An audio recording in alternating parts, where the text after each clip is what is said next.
So now we're going to practice using the subgroup test. So in this example, we're told that G is an abelian group and H is the set of all x squared such that x is in G. We're asked to prove that H is a subgroup of G. So again, we're studying the set of all squares. We want to show that the set of all squares under that same operation of G, the same abelian operation of G, is actually a subgroup. So to show that it's a subgroup, it has to meet the three properties for the two-step subgroup test.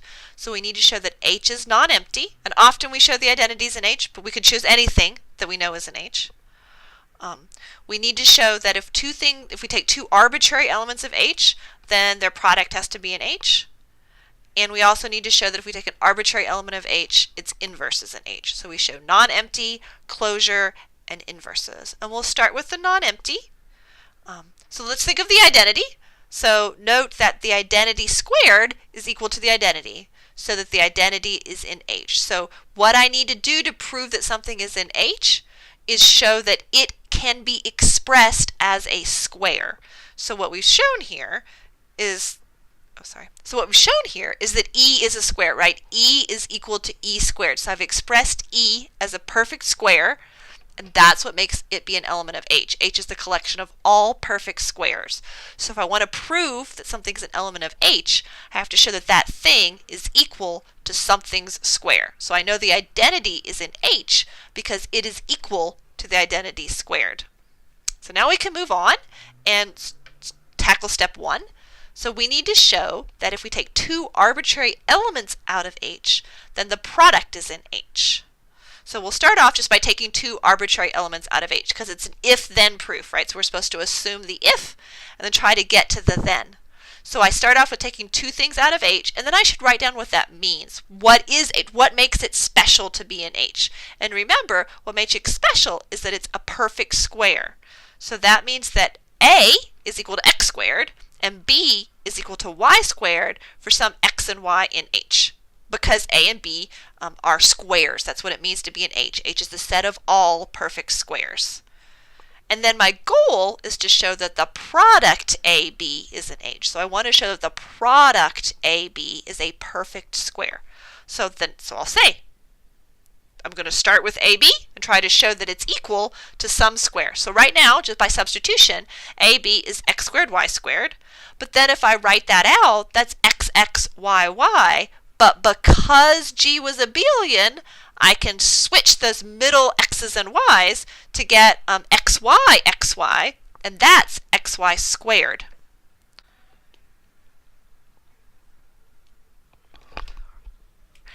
Since AB is equal to xy squared, we've shown that AB is a square, right? It's something times itself. So now we've shown that AB is a square, so we have that closure. Finally, we want to show that if we take A out of H, which we've already done, then A inverse is in H. So we need to show that A inverse is a square. So we'll look at A inverse. Well, we said that A was equal to x squared, so just by substitution, A inverse is x squared inverse. But then because of properties of exponents, that's just x to the negative 2 power, which is x inverse squared. So A inverse is equal to x inverse square, so that makes A inverse a perfect square. So therefore, A inverse is in H, because what it means to be in H is that you're a perfect square. And so by the two-step subgroup test, we know that H is a subgroup of G.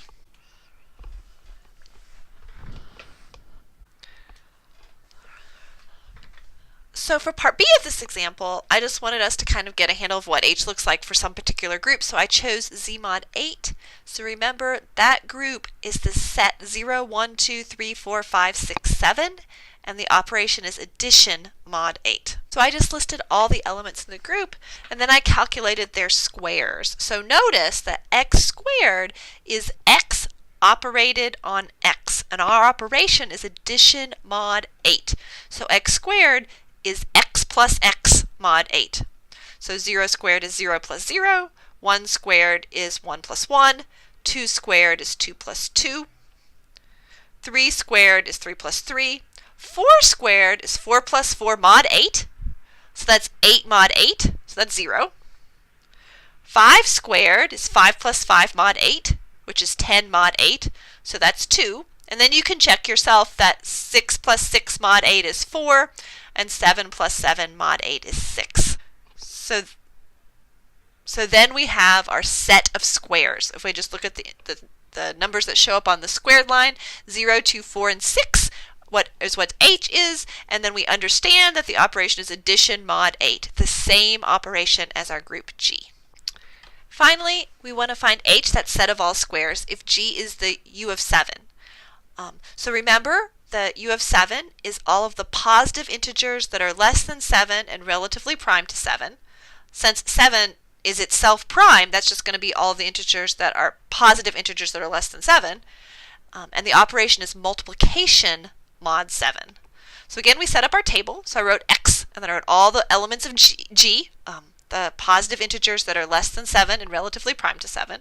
And then in this case, since our operation is multiplication mod 7, x operated on x is x times x mod 7. So 1 times 1 is 1, 2 times 2 is 4, 3 times 3 mod 7 is 9 mod 7, which is 2. 4 times 4 mod 7 is 16 mod 7, which is also 2. And then you can check that 5 times 5 mod 7 is 4, and 6 times 6 mod 7 is 1. And so what that means is our group of squares, our subgroup H, is just 1, 2, 4. And we understand that we're talking about the same operation as in G, so multiplication mod 7. So in this video, what I hope you got out of it was you saw an example of the subgroup test being used, and hopefully we went through that example in enough detail that you feel like, okay, I could apply that test to show that other sets are subgroups. And then we looked at the particular subgroup set that we had proved was a subgroup and just found out what it was in a couple of concrete situations to kind of give a little bit more meaning to that set itself.